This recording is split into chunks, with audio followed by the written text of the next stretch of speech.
Hey everybody, my name is Irene Hulafon and today I'm going to talk to you about Doughnut Economics. I really hope you're enjoying the Climate and Nature Summit so far.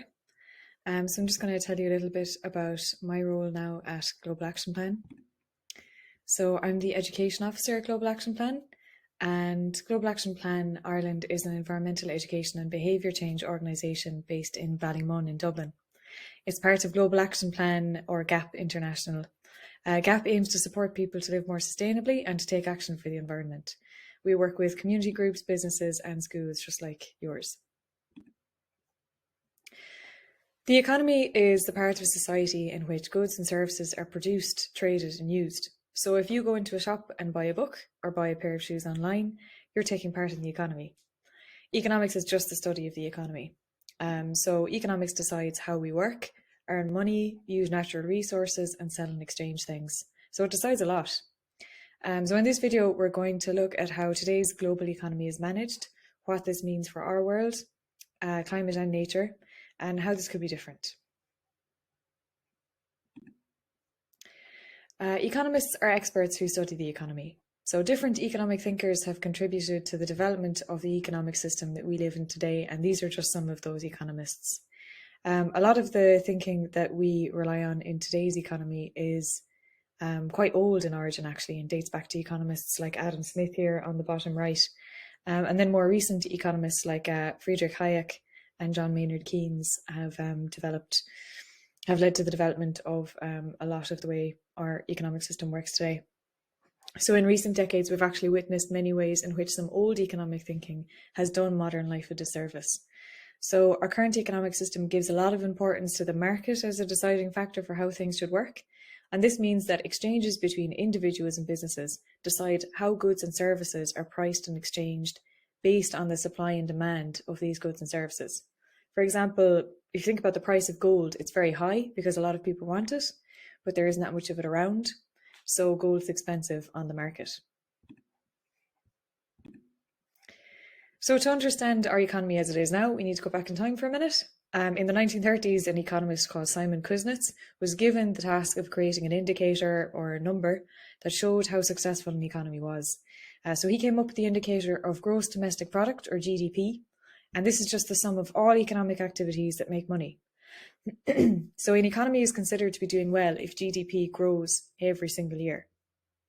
And beginning in the early 1980s, two major global powers, the USA and the UK, decided that the only way for economies to do well was to ensure that there were no barriers to economic growth. So at the time, Ronald Reagan was president of the USA and Margaret Thatcher was Prime Minister of the UK. And they decided that governments shouldn't regulate economic activity so much, that barriers to free trade should be taken away, and they put their faith in the market. So a market economy, which is sometimes called a free market, is one based on supply and demand. This essentially means that consumers are free to buy whatever product they want. Companies can make whatever products they want, and the economy kind of sorts itself out through competition rather than through any major government influence. And this approach is called neoliberalism. So because our current economy needs to constantly grow to function, we need to continually create new goods and services to expand it. But this means that more natural resources are used, there's more pressure on people to work harder and longer, and more waste is made. And because we've been told by powerful economists and politicians that growing GDP is vital, we've been taught that buying more things is good because it grows the economy. But what we're not told is that if all people around the world were to buy and consume as much as we do in Ireland, we would need 3 planet Earths to sustain humanity. GDP has also been criticised as a measure of economic success because it doesn't account for value that isn't just financial or value that's related to money. So for example, when an oil spill happens, the cost of cleaning it up counts towards GDP, but when a tree is planted, this doesn't count towards GDP because no money has been spent or created. So there's no monetary value. Making and selling weapons grows GDP, but caring for your elderly grandparent doesn't. Also, a lot of neoliberal economic decisions led to corporations gaining the power over people and the planet in recent decades. So this is our current economic model in relation to planet Earth. Human beings take the Earth's resources and then convert them into something that can generate monetary value or cash. and those things are consumed by citizens like you and me. So I'm just going to pause for 10 seconds and get you to think about whether or not you think that endless economic growth is possible on a finite planet.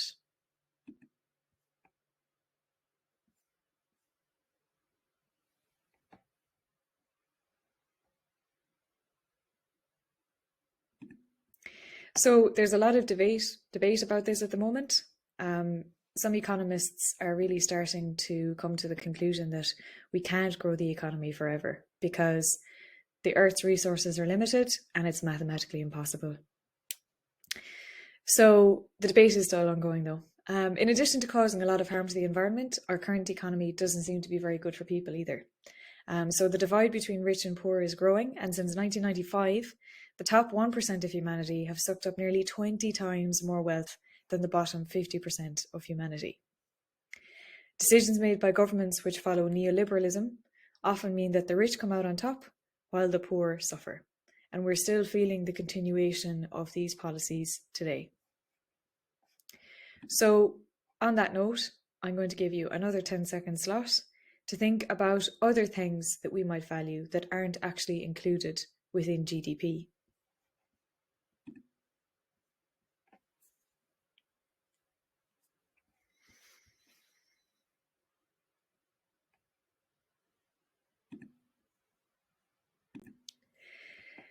So there's a whole host of things that are valuable to us that aren't included under gross domestic product or GDP. One of them is nature and all that nature gives us. So if we think about clean air, clean environment, biodiversity, mental and physical well-being that we get from nature, they aren't really considered in GDP. Same can be said for creative thinking and freedom of thought and new music and art. That isn't really considered so well in GDP. Nutritious food as well isn't the focus. It's more food that is cheaply available and can be produced en masse. And also social value and social care that we generate by communicating with each other and supporting each other, and friendships and social interaction. That comes under social value, which isn't accounted for in GDP too well either. So to address issues of environmental damage and human need, the economist Kate Raworth created this donut diagram in 2012, and she wanted to provide a vision for what was possible. So the outer ring here represents the ecological ceiling, and these are just a set of environmental boundaries which we shouldn't cross. Unfortunately, humanity has already passed a number of these boundaries, so from climate change to biodiversity loss. Then the inner ring represents the social foundation. So this foundation is made up of a set of needs that must be met for people to live well. But many people all around the world still live without a number of their needs being met. So when we shoot past the ecological ceiling, we damage the environment in a way that harms people and other parts of nature. And when people's basic needs aren't met, they fall into the hole of the donut. And what we need to do in our global economy and society is to find a way to live within this middle ring here, which is called the safe and just space for humanity. This diagram represents how Ireland was doing in relation to the donut back in 2015. So as you can see from the red bars, we had passed a number of environmental boundaries. So we had gone through the ecological ceiling in terms of carbon emissions and our impact on climate change, and ecological footprint as well, for example, so our effect on nature and its resources. And on the social side of things, at the time, we weren't doing too well on employment or sanitation. So I have a few questions for you to think about now. If you could draw a picture of the donut Ireland would be represented by in 2022, what do you think it would look like? How do you think Ireland has changed since then? And how do you think this change has happened? So I'm going to leave these questions on the screen. And if your teacher would like to pause the video now for 2 minutes, that would be great. And you will get time to think about these questions in groups.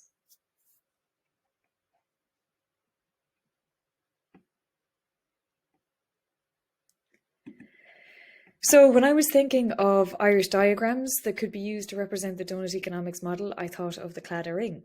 And I'm sure you can think of a number of different examples that make the donut a bit more relatable to Irish culture. Um, so other examples I thought of were the fairy fort. So it has the outer ring, which is the ecological ceiling, and it has the inner ring as well, which represents the social foundation. And the Baron kind of has a similar effect too. So it's kind of cool to think about how different imagery can remind us of the donut and can relate back to um, our experience in this country. So how do we get to that safe and just space for humanity? How do we get to the donut economy? So first of all, we need to change the goal of our economy. So as Kate Raworth describes it right now, we have an economy that has to grow whether or not it makes us thrive. But what we need is an economy that makes us thrive whether or not it grows. So we need to meet the demands of all within the means. We need to meet the needs of all within the means of the planet. So the old story is the story of neoliberalism, which we looked at earlier. And we do need to use the market as a tool, but we can't let it have total power to decide how the economy functions. We need governments that make economic decisions which take everyone's voice into account. We need to value household work, such as raising children, and care work that is often considered by the market to be free. We need to respect, share, and account for the resources that we have in common. So air, water, land, soil, biodiversity, and so many others. We also need better indicators than GDP, which account for different types of value rather than just monetary value. So this model here on the left, this guy standing on a zebra skin, is called Rational Economic Man. And this is what humanity is supposed to look like in the global economy that we live in now. So Rational Economic Man only cares about himself. He knows the price of everything but the value of nothing. He is motivated by ego and cares for profits above everything else. And interestingly, he's only represented by one gender. Of course, humanity isn't like Rational Economic Man at all. We're very diverse. We want to care for each other, to share, to support each other, and to live in a healthy environment. But the trouble is that when we're told that we're like Rational Economic Man, we become more like him. And that's actually what's been happening for decades. So we need an economy that is suitable for what humanity really is. When modern economic theories were being developed, there was a lot of physics envy going on. Mathematical models were used to make economic assumptions, and these haven't really been challenged or changed to reflect the issues that we face now, such as climate change and inequality. Instead of economic engineers, we need to become economic gardeners. So we need to tend to the economy, which is changeable.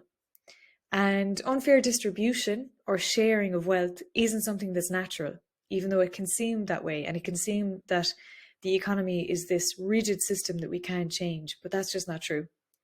We're told that more economic growth will make us all rich and will trickle from the top down to the bottom, but this doesn't actually happen. And economies that divide people must become distributive by design. So this means that we need to share wealth properly and fairly. We can do this by creating renewable energy communities instead of bowing to big fossil fuel energy providers. We can create businesses which are owned by their workers, and we can design nations' budgets in a more democratic way. And these are just some of the ways in which we can make society or economies fairer. We also need an economy that regenerates itself.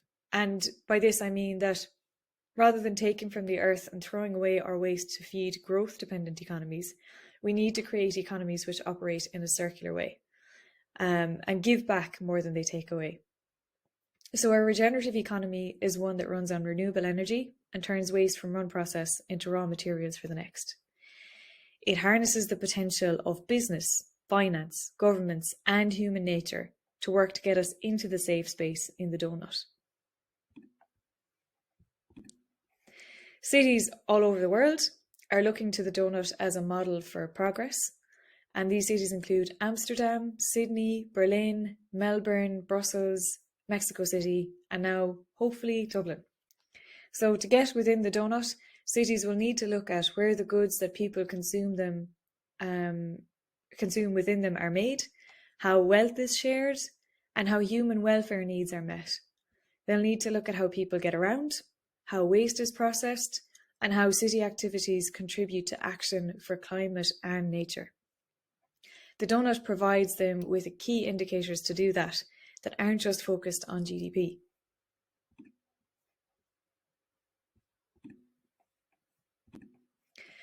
To get within the donut, cities look at 4 main factors. These are social, ecological, local and global. The social indicators make up all the ways that people in a city live. The ecological factor takes the city's relationship with nature into account, so how a city interacts with the natural environment around it. The local and global points look at how these factors work at the city level, but then also how the city's operations impact people and nature all over the world. And I'm going to give you another few minutes now to think about how this image could be applied to your school. So the questions I'd like you to think about are, before we open the video for pause, the questions are, where do different factors fit in your school fit into the donut? And then some things to think about within this are, what factors are falling below the social foundation or are overshooting the ecological ceiling? And what do you think could be improved? So once again, I'll just invite your teacher to pause the video for however long you'd like to pause it for. We've got plenty of time, so you can take between 3 and 5 minutes. You can even take longer if you have the time.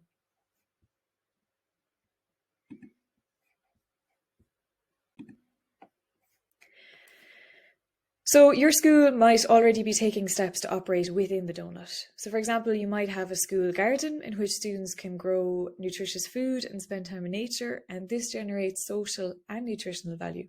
You might have solar panels on the roof, which provide energy for the school and reduces your school's carbon footprint. You could have a belong to group, which ensures that everyone's identities are respected. And the exercise may also have inspired you to think more about what you could do better. So, for example, you might be missing an area in the garden for pollinators and for biodiversity, so you could let a patch of wildflowers grow, which some people call weeds, but can be really good for local insects and pollinators and other biodiversity. You might have thought about better ways to improve your school's waste disposal system. You might also have thought about a social foundation factor, so something that improves lives for students from a well-being perspective that I haven't covered here. We're all individuals living in broader community groups, and these communities of people are based in nature. So we can sometimes think that our impacts as individuals are limited to ourselves, but they're really not. They ripple throughout our communities and can even have international impact. You can even look at Greta Thunberg's influence for an example of that. We all have the power to contribute to the doughnut economy of the future if we want to. And though actions taken in your school all happen at a local level, they can have a global impact. So for example, using renewable energy at school reduces Ireland's carbon footprint overall. Respecting everyone's identity sets an international example for how schools can operate in other countries. So doughnut economics is just one idea for making the world a better place, but it is a very powerful one. Economists are still debating about how we can build a better future, but I really think that this is an idea that can inspire us all. And I really like this quote from Kate Raworth, who came up with Doughnut Economics. And she said, "Don't be an optimist if it makes you relax. Don't be a pessimist if it makes you give up. Be an activator. Activate in the space you have influence." And we do all have influence, so I hope this inspires you to harness your own influence and power, because we're all capable of great things. I'm going to leave you with this exercise, which invites you to visualize your own doughnut of the future. So you can do this at a school level, community level. You can think about a sports club or other club that you're involved in and think about how the doughnut diagram could be applied to that. Or you could let your imagination run wild and think about how the doughnut could be applied to Ireland or the world even. So what you do is you get a doughnut shape and you cut out the middle. You draw a picture or even write words. You can write a poem or lyrics or anything on that to represent the doughnut of the future. But you do have to keep it within the boundaries of the doughnut in this exercise. Then you cut the doughnut at a point and you stick it to your classmates. And then this creates this beautiful spiral of different ideas within your classroom. So it's just something to think about if you have the time. But that's it for me. Gur míle míle maithagh go léir as éiseachlam. Gnairi liv agus verbuilin. Slán liv.